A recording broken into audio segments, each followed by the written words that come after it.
Mga kailik natin dyan, kung tayo po ay magpapasok ng wire sa tulad nitong metal casing, kailangan po ay laging protektado ito para hindi masugatan ang wire. Gagamit tayo nitong nylon cable gland. Ang nylon cable gland na ito ay kasama na nung mabili ang casing na ito. Lalagyan natin ng nut at hihigpitan natin para makapit ng maayos. Ang cable gland na ito ay mapoprotektahan ang ating wire. Hindi magagasgasan at silyado ito.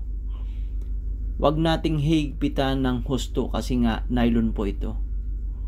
Ayun. Tapos, ipapasok natin ang wire. Kapag hinigpitan natin ito, masisilyuhan ito kasi may rubber ito sa loob yan.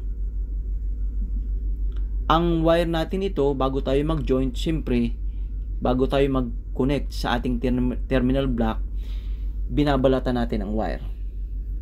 Kaya kailangan medyo mahaba. No, nakita nyo po, silyado po ito. Ito ang tinatawag nating cable gland.